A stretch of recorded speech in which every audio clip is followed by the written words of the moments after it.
A janitor got praised by the CEO in the bank's auditorium. You kidding me?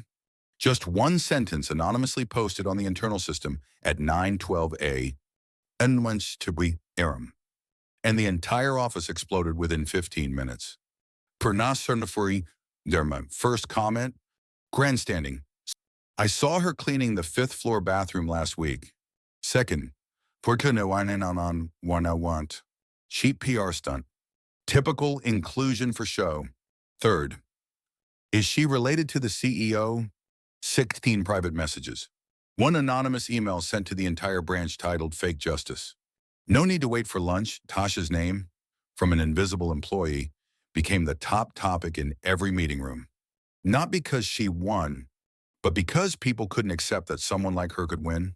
This story isn't about achievement, not about ethics training, but about how a system collapses when truth is reflected by someone they've always looked down on. Before it all blew up, no one suspected a thing. That day, the 20th floor was unusually quiet. The executive meeting room, usually left open, was locked all morning. The CEO vanished. 4 senior managers didn't show up to the weekly meeting. No one said anything, but everyone felt it. Something was happening, and someone was watching. On the ground floor, a black woman uniform sagging on her shoulders, holding a mop cleaned while softly singing a French melody. No one knew her name. No one stopped to greet her. No one noticed her hands soaked in cold water. And that's why no one realized that she, the only one not invited, was about to pass an ethics test that all the qualified people failed. I never thought a janitor could teach ethics to an entire bank. She didn't know she was being tested. She just lived as she always did. And maybe, because of that, she was the only one who didn't act and still passed. But who set the trap? And why did an entire banking system silently accept an ethics test no one was warned about? At 9:12, an anonymous post appeared on the bank's intranet. Who can confirm this? A janitor praised by the CEO. The world's gone mad. 5 minutes later, the internal system nearly crashed from the surge of interactions. Slack channels erupted. Comments poured in like bullets in a confined bunker. Just for show, we've worked here 10 years without a single compliment. Related to the CEO, has anyone checked her backstory? Wyant Running must have been taught to mop floors with ethics. No one named her directly, but everyone knew who she was. Tasha, the black woman quietly pushing the trash cart on the ground floor every morning. And she was the one honored at yesterday's all-staff meeting in front of over 200 employees. Ironically, that day before the scandal broke, everything was eerily calm. No alarms, no urgent emails, no unscheduled meetings, but every small detail was off. The executive meeting room door, always open, was locked from early morning.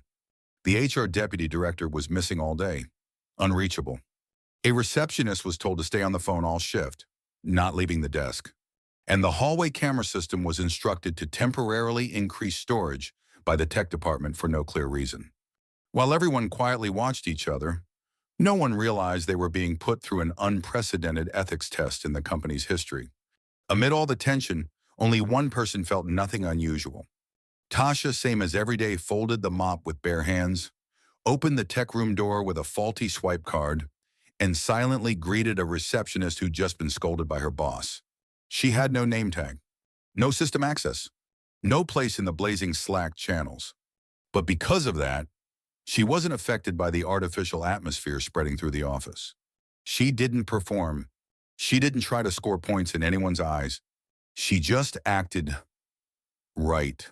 And just hours later, the entire system from the reception desk to the management floor would have to admit, the only one who passed the test wasn't even invited to take it. Sometimes, you're not warned you're being watched. No forms, no camera, no rewards. Just a moment, and you'll be remembered or forgotten by how you act when no one cares. But who was behind this covert test? Why did a CEO silently challenge his own handpicked team? And what made him choose her, a janitor, as the true evaluator of the entire system? Go back 3 weeks, when the Operation Trust Test plan was first laid on the CEO's desk. 3 weeks before the bank's intranet exploded over an anonymous post, CEO Martin Langley sat alone in meeting room 3, lights off, facing the latest HR report thick, cold, and disappointing. In under a year, the company faced 3 internal lawsuits over discrimination, 17 complaints about employees' attitudes toward non-standard customers, and worst of all, a public Google review. Just 7 words. This bank only respects people in suits. No longer willing to write another hollow speech about corporate ethics, Langley decided to act. He needed the truth not from report metrics, but from what unofficial cameras would capture. To do that, he didn't hold meetings, send emails, or issue directives.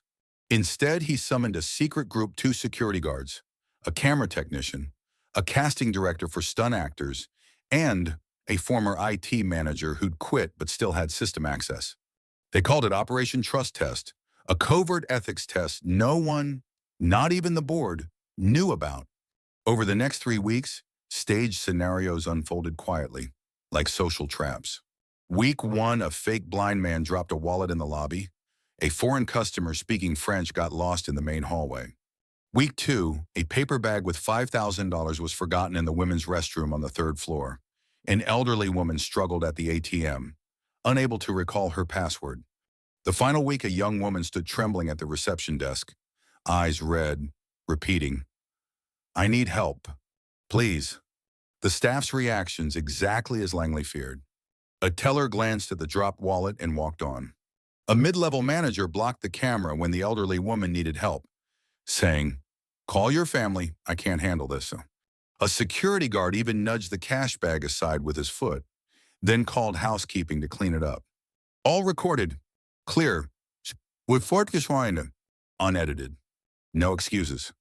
But one person, throughout those 3 weeks, didn't know she was taking a test. No guidance, no KPIs, no expectations of reward or penalty. She just acted on instinct. That was Tasha, the black woman on the ground floor, mopping every morning, never invited to any meeting. She had no name tag, no company email, no idea what Slack was. But she picked up the wallet, guided the foreign customer to the lobby in French, handed tissues to the crying woman, sat with her for 4 minutes in silence, just holding her hand until she calmed down. Langley watched the footage in silence. Then he made one decision: open all the data, reveal it publicly to the entire company. No cover-up, no excuses.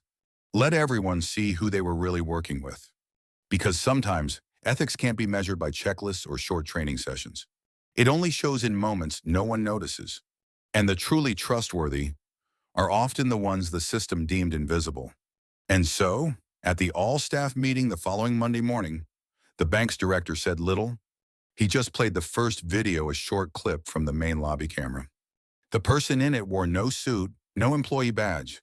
She was picking up a wallet with rubber-gloved hands, and the room of 200 people fell deathly silent. The beauty and the brutality of an unannounced ethics test is its raw honesty. No scorecard, no reminders, no public observers, just spontaneous behavior and cameras. Week 1, a middle-aged man, posing as a blind customer, stumbled into the bank's lobby, dropping his wallet right in front of the reception desk. A security guard, standing 4 meters away, saw everything but only glanced before checking his phone. A female employee hurried past, nudging the wallet toward the man with her shoe, then walked faster. No one bent down. That same day, a foreign customer male, silver-haired, about 60, appeared at the ATM area. He spoke French, clearly confused by the process, looking around for help. He repeated, "S'il vous plaît, pouvez-vous m'aider?" 3 times. A teller passing by heard, smiled, shook her head, and kept walking. No one asked further. No one tried Google Translate. Week 2, a brown paper bag with $5,000 in cash was left visibly on the sink in the women's restroom on the 3rd floor. 3 people saw it. One reported to maintenance about strange trash in the bathroom. No one opened the bag, reported it missing, or checked the serial numbers, as if cash, when not tied to a specific person, was just an inconvenience. The climax came on day 17. A young woman stood sobbing near the elevator, wearing an old sweater, trembling, repeating, "I need help. Please." She wasn't loud, not out of control. She just needed someone to stop and ask, "What's wrong?" But everyone walked by. Over 180 employees at the headquarters unknowingly passed at least one of these scenarios. Only 6 reacted, and most were in a risk-averse way, alerting security or telling the customer to call the hotline outside. No one truly stopped. No one acted like a human. Except one person. Tasha, the janitor, wasn't on the evaluation list. She had no KPIs tied to customer experience. She didn't know the scenarios were staged, but the cameras caught her bending down to pick up the wallet, wiping it clean, and handing it back to the blind man with a soft, "Here's your wallet. Be careful in crowded places." She stood in the third-floor restroom, holding the paper bag, calling the cleaning supervisor to open it, count the cash, and seal it in front of 3 people. And she was the only one who sat next to the crying girl, offering a small tissue from her pocket, not prying, just sitting there like someone truly present. No acting. No fear of getting dirty. No worry about being judged. Some do the right thing because they're trained. Some do it to avoid consequences. And some do it because they don't know any other way to live. Tasha was the third kind. And that's why she became the mirror no one expected her to be reflected on the stage. When the footage of those moments played at the wrap-up meeting, some thought it was hired actors. But then someone recognized the low bun, the worn gray uniform, the scratched shoes of the woman who mops the ground floor lobby every morning. The question wasn't, what's she doing? It was, who is she? And that's when the story took a turn.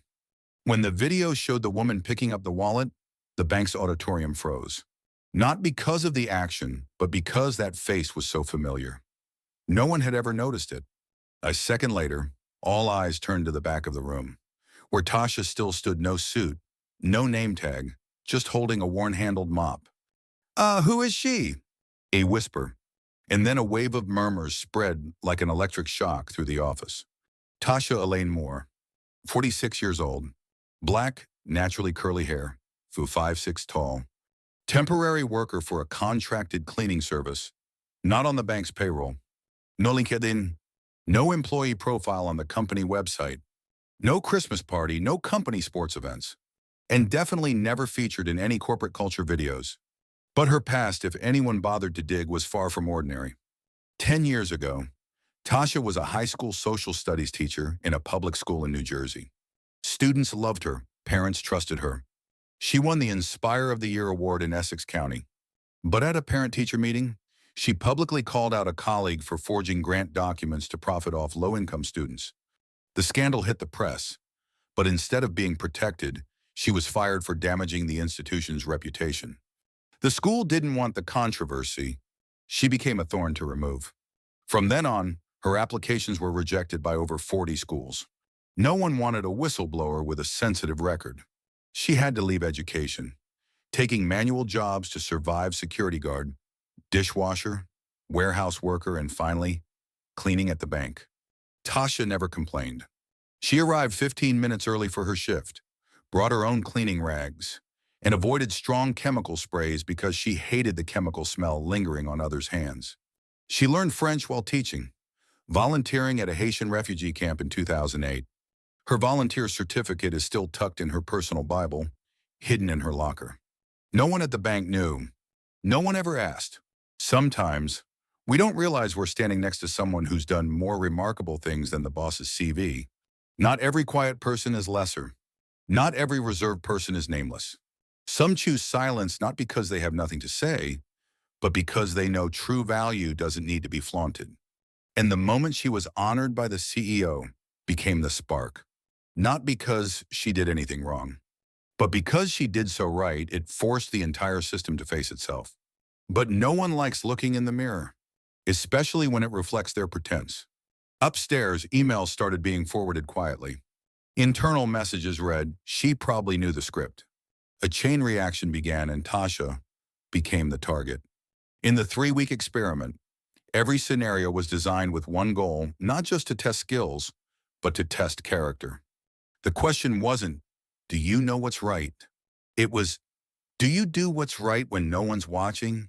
Most employees, despite thorough training, reacted like in a textbook: avoid risk, avoid responsibility, or avoid the person in need. Some showed surface politeness, awkward smiles, nods, saying, sorry, I'm busy before turning away. Others justified in internal clips. I thought it was a training actor, or I assumed security would handle it. No one was wrong, technically, but no one was right as a human. Tasha was different. She wasn't trained to handle awkward situations in a corporate setting.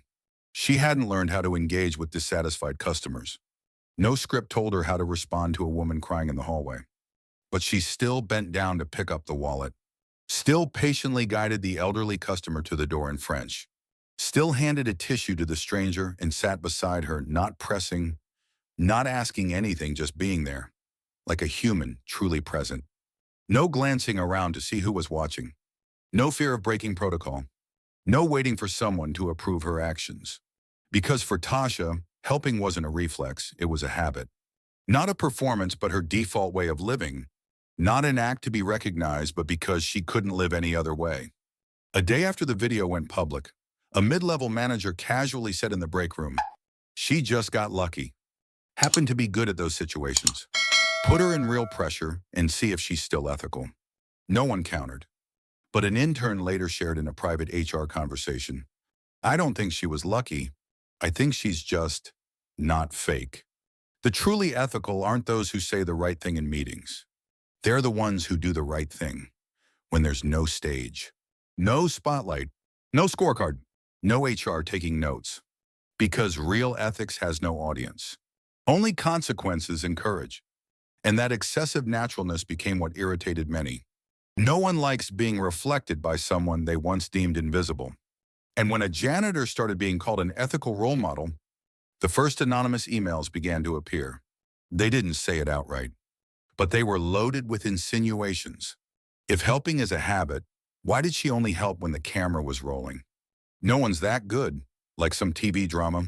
A whistleblower fired from education as an ethics advisor, does that even make sense?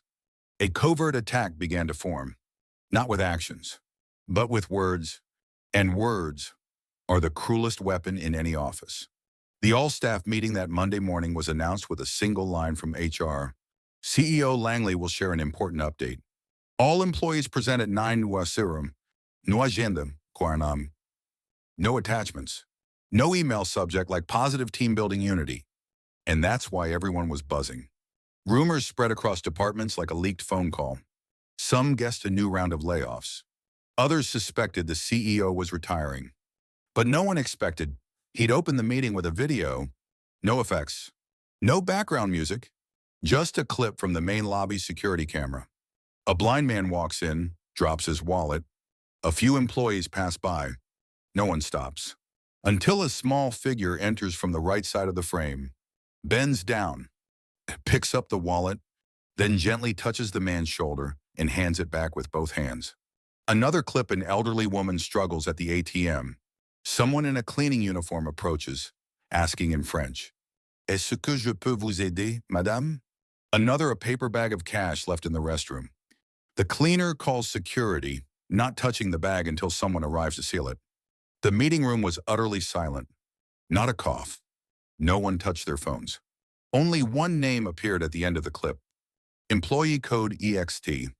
025 Janitorial Services. Kiki Yuan. Re-resort sortie. More. Der Wuster der Mushern. And then the eyes of nearly 200 people turned to the back row where Tasha sat, quiet as ever. CEO Langley stepped to the podium. No notes, no slides. His voice was hoarse but firm. For the past 3 weeks, we've conducted a secret ethics test. Not to catch mistakes, but to hold up a mirror. He explained why it started negative feedback, internal lawsuits, and the coldest, truest review he'd ever read. This bank only respects people in suits. He paused for a few seconds, long enough for the message to sink in. The only person who passed this test was the one never invited to take it. We've spent hundreds of thousands on corporate ethics courses, but a truly valuable act came from someone our system accidentally overlooked. No PowerPoint, no PR messaging, just an honest look from below. Some clapped, moved. Others sat still, uncomfortable. And some began drafting rebuttal emails in their heads. In a corner of the lobby, a veteran employee whispered to the person next to them, Impressive. But they'll milk this for PR. The other nodded, muttering, if cameras followed me all day, I'd be good too.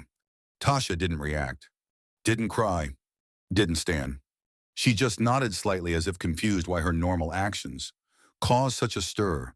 And then CEO Langley said one more thing, making it even more awkward. I've invited her to lead ethics training for the entire system, and I believe she's the most qualified. That statement was both praise and a sentence. Because from that moment, Tasha, the once invisible, had been placed on a pedestal. And not everyone wanted to see that. Applause broke out right after CEO Langley announced, the person taking on the role of ethics advisor for the bank is Tasha Moore. The front row stood first. Those near the director always follow cues. Clapping in sync, on beat. Internal cameras captured the moment perfect for the weekend newsletter. But in the back row, not everyone stood. Some clapped half-heartedly. A few glances darted sideways. And there were plenty of thin, wordless smirks. The next morning, an anonymous thread appeared on internal Slack. All we can assure, some topic, what do you think about a janitor becoming an ethics advisor? First comment, honestly unprofessional. This bank's chasing cheap inspiration over results. Another wrote, 3 weeks of acting is enough. A janitor training expert's laughable. The post was deleted after 2 hours, no one took responsibility. But screenshots were already forwarded in the finance team's WhatsApp group. On a marketing employee's personal Facebook, a vague post. Fake humility is the peak of emotional manipulation. No tags, no names mentioned, but everyone knew who it was about. Tasha walked into the cafeteria one morning where she used to clean tables and someone switched tables. A female employee Tasha once helped print documents quietly closed her laptop as Tasha approached. An intern pretended to be busy on their phone just to avoid eye contact. Tasha didn't speak, didn't react. She cleared her tray quickly and ate alone on a bench outside the building.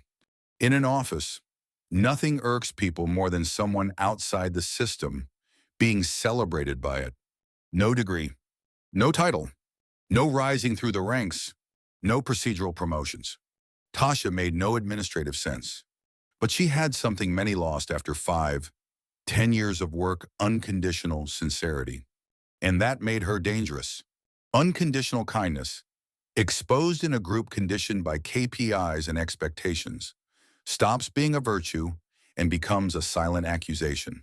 Because if she's just a good person, the rest have to face a tougher question. Then who are we?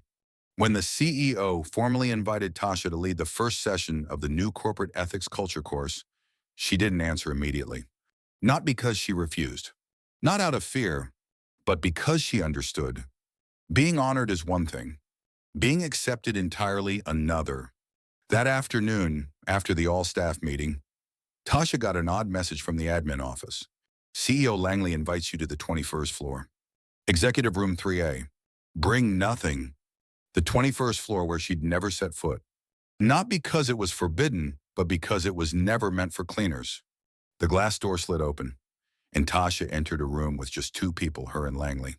No secretary, no cameras, no witnesses. Langley gestured for her to sit, cutting to the chase. I want you to lead the corporate culture restructuring program, not for a title, but for your character. I want them to learn your way of living, not how to present ethics. A seemingly noble offer, an opportunity hundreds would dream of. But for Tasha, it wasn't an honor. It was a battle line. 10 years ago, she exposed fraud in a local education board. Back then, she was invited to speak, applauded, thanked. Until the scandal broke, and the same people who cheered her were the first to go silent and turn away. This time, she wasn't naive. Same lesson, different setting. That evening, anonymous comments popped up on internal Slack. Who's overseeing the new ethics teacher? Ethics is nice, but results are the real KPI. Right. Fired from education, now qualified to train others. She hadn't started, but the system was already reacting. Not with declarations, but in familiar ways, whispers in the pantry, glances that didn't meet, polite smiles with, heard you're getting a promotion, and project meetings where no one mentioned her name despite her being in charge. 3 days later, Tasha didn't reply by email. No promises, no dodging, no speeches. She left a white envelope on Langley's desk, handwritten. 3 short paragraphs. I can't fix a system that doesn't believe it's broken. Ethics training can't replace lived ethics. And I don't think employees should learn kindness when they're still rewarded for avoiding and staying silent. Langley read it and said nothing. Not angry, just as silent.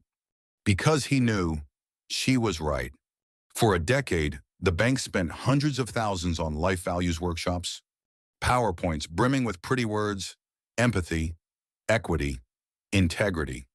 But after each training, who got promoted? The outspoken or the ones who kept quiet and fudged numbers? Tasha didn't believe in workshops. Because ethics isn't something you apply when you're rewarded for apathy. During a gender equality discussion, a black female employee spoke up, only to be cut off by her superior. That's not today's topic. Everyone laughed. She went silent and never spoke again. In a private Slack after a compassion training, a team leader messaged, "These new tech kids are such babies, always demanding a voice." Langley asked directly, "If you won't take this role, what do you want?" Tasha looked him in the eye. "I don't need a podium. I need the right to refuse lies. Don't make me train ethics for people who just want to pass the next test."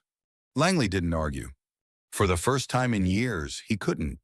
You can't teach ethics with PowerPoint. You can't train kindness in a system that rewards silence. And not everyone who speaks truth gets to stay long. Langley didn't respond publicly. But just one day later, the culture channel on Slack vanished from over 60% of employees' sidebars. And an anonymous email hit the entire company, titled, "Arrogance Disguised as Ethics." Its content an exact excerpt from Tasha's handwritten letter. Not a comma out of place. No one fired a shot. No one shouted. But the counterattack began the moment Tasha refused the ethics trainer role and wrote, "Ethics training won't fix a broken culture." 3 days later, another anonymous email, sent from a VPN account, was forwarded to all internal groups, titled, "Arrogance Disguised as Ethics." It quoted Tasha's letter verbatim, paired with an unsigned comment. "Someone fired from education for clashing with the system now wants to judge us all. This is humility or a performance of fake morality." No one confirmed reading it. But within 24 hours, screenshots of the letter spread on WhatsApp, Signal, and a private Discord group for some departments. The silent PR war, never public, just widespread enough. Tasha had no official internal account, no access to restricted channels. But slowly, she found herself surrounded by emptiness. She entered the cafeteria. No one spoke. She asked for details on an open meeting. No one replied. HR's workshop schedule changed. She wasn't CC'd. She wasn't fired. Wasn't criticized. Just erased from the radar of all interaction as if she never existed. A week later, she was invited to a culture rebuilding team meeting. A room of 14. She was the last to enter. A man across from her male marketing head opened with, "I think we should start by defining who's qualified to lead ethics. Because everyone has a past." Another, a woman from operations, added, "I'm not saying anyone's wrong, but someone who clashed with the education system might not be suited to teach corporate culture." No one named her. No one said it outright. But the room knew who was on trial without a chance to speak. Tasha wasn't hated for being ethical. She was hated because her presence made others feel exposed. She didn't accuse or argue, but her mere existence, different from them, was an indictment. In a system valuing harmony, anyone holding personal values without sinking is a threat. And the system doesn't need to punish them with rules. It just lets them fall into the cold void of collective silence. Kindness in the wrong place isn't an asset. It's a threat. In organizations that protect image over substance, the authentic are the first chosen as sacrifices. But every reaction has its limit. A week later, as the attacks began repeating themselves, someone unexpected stepped in. Not from within, not on any side, but with enough power to flip the game. A major client, a name Tasha once helped, now returning. On a seemingly ordinary Monday morning, the internal inbox buzzed. Not from the CEO, not HR, Not a familiar source, but from a public email from outside. Sender Émile Dupont, chairman of Marseille International Bank, New York branch.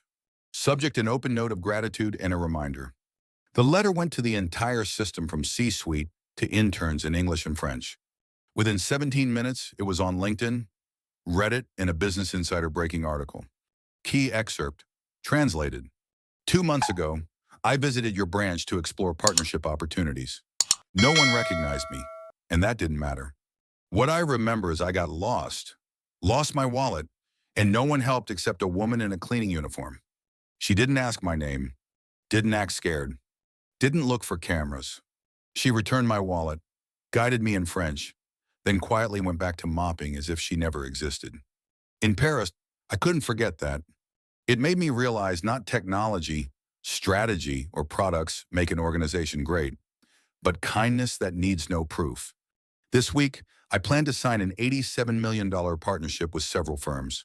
But now, that's changed. I'll only work with a system that keeps and protects someone like her. Within 6 hours, over 70 employees sent personal apologies to Tasha, whom they'd ignored or avoided. Slack, once rife with snark, now overflowed with emojis and more matters hashtags. A manager who'd snubbed her in the cafeteria spoke in the group, "I was wrong. She made us look better than we deserved." CEO Langley that afternoon, he announced. Tasha Moore will become Senior Ethics Advisor Independent under no department, reporting directly to me. Why did an outsider's letter carry more weight than any internal voice? Because insiders can be seen as emotional, but outsiders, especially the powerful, are deemed objective. The truth doesn't need objectivity, but power systems run on the voice of status. And this time, that status stood with the one once seen as the lowest on the office food chain. Small, stark lesson. You can be drowned by internal bias, made invisible by those in the same shirts. But if you live right, the world out there someday will speak for you. Kindness doesn't need a microphone. But when the time is right, it echoes louder than any press conference. As the letter spread, those who once mocked Tasha fell silent, not out of regret, but because they realized Tasha was no longer alone. And the system once eager to push her out now began, pulling her back. But this time, she didn't return as a janitor. She came as a mirror reflecting everything they'd hidden. A week earlier, Tasha Moore was a name people pretended not to hear. She entered meetings, no one offered a seat. She sent feedback emails, no one replied. In the cafeteria, those who once smiled at her were the first to look away.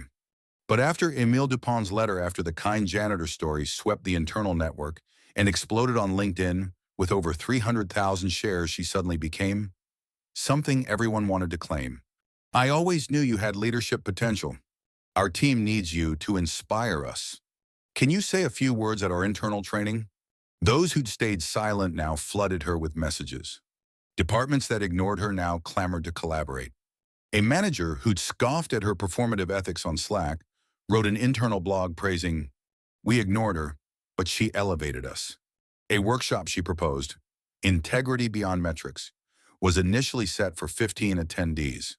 Within 2 hours of registration, over 150 employees from across the company signed up.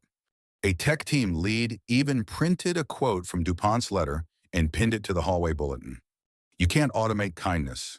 Tasha stood before a packed room, not to clean tables, but to share, and for the first time she was truly heard. But then, a familiar feeling crept in. She was being owned again. A mid-level manager whispered post-workshop, "You should apply for Chief Ethics Evangelist. You're perfect as a culture figurehead." A marketing director sent a plan. Build Tasha's image as a brand icon for the company's new core values. Slides featured her name, her quotes, her smiling photo, but not one word of consultation. Tasha stared at the screen, her handwritten words now on a purple slide. Captioned Q2 campaign, integrity rebranded. From forgotten to celebrated is a straight line. But without caution, it loops into a circle where you're controlled in a new way. Not everyone approaching you wants to learn. Many come to borrow your shine. And if you're not vigilant, you go from victim to a PR tool for the system that once erased you. At the third workshop, camera flashes blinked nonstop. The slide behind her read, "From janitor to integrity icon." And that's when Tasha knew. If she didn't draw a line, she'd become a display model, no longer a human with a real voice. The third workshop was in a grand auditorium with cameras and an internal media team. Tasha no longer wrote her own materials. A content support team handled everything. Slides, background music, even her introduction read by someone else.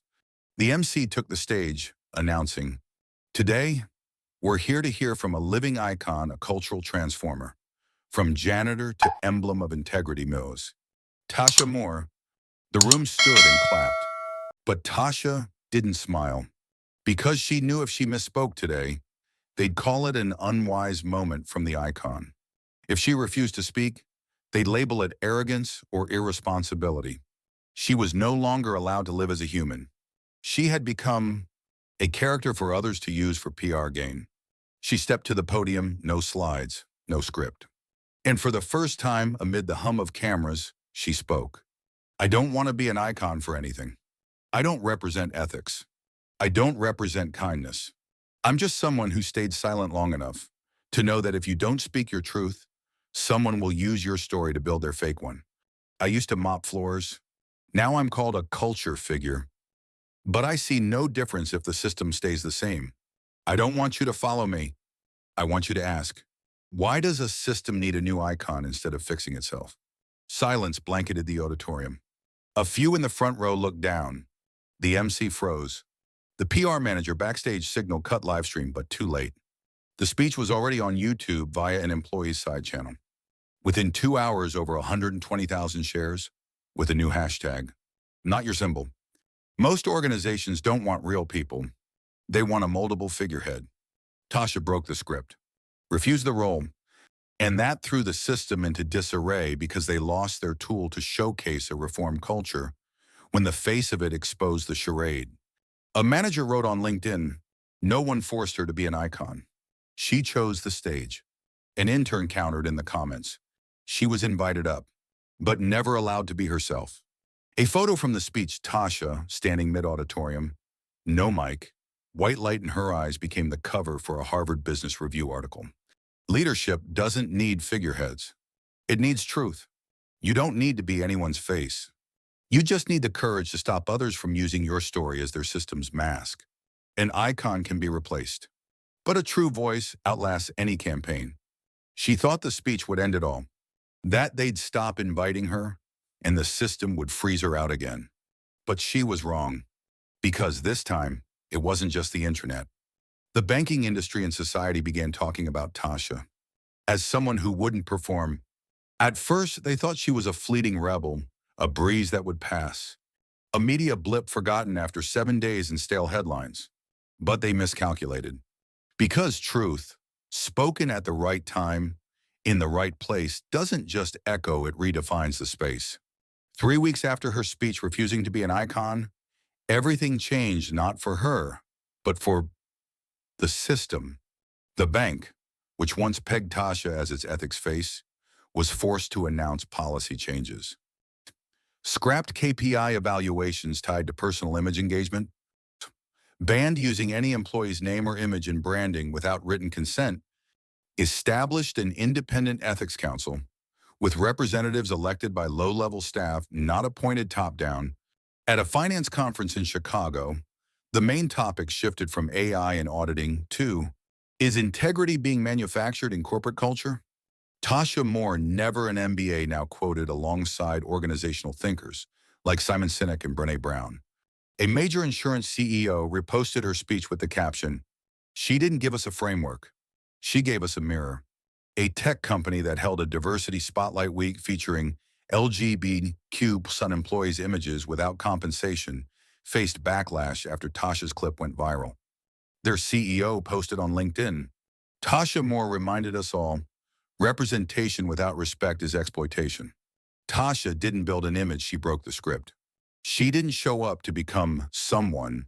She stood up to stop staying silent. Because too many in the office swallowed words they wanted to say. Too many sat still when they saw wrong. Too many were invited to speak but had their words edited. She became what they didn't dare. Not needing to be liked, just needing to be heard. You don't need a position to change a system. You don't need a title to raise standards. You just need to refuse to agree with what's wrong, even when silence is safer. Tasha didn't win by shouting. She won by voicing dissent and being witnessed. And as corporations began branding Tasha standards for new ethics policies, as those who once ignored her now scrambled to adjust rules. She sat in her old apartment, watching steam rise from her coffee, thinking simply, I never wanted to change the world. I just didn't want to be part of the lie. No farewell party. No flowers. No thank you for inspiring us posts like they do when someone leaves. Just one email at 9:01 Emery Newarm. On a Monday, I've done my part here. Now I want to build a place where kindness doesn't need permission. Yes. Tasha left the bank on her own. Not forced out, but choosing to stop before her true values became a marketing tool. And she didn't vanish. A month later, she started a small organization, the Quiet Integrity Project, training janitors, cleaners, security guards, office assistants, how to protect their ethics and systems that might wear them down. Not for fame, but to help those once like her silent, unseen know they have value and a voice. She was invited to speak at conferences but always declined media. When asked why, she said, because this time, I'm not here for others to write my story. I'm here to help them rewrite their own. You can be pushed to the margins. You can be used as an icon. But if you hold your core, your real reason for starting eventually, you won't need recognition. Because you become recognition for others. This is Tasha Moore's journey from an overlooked janitor to someone who refused to be an icon. And finally, someone no one could commercialize.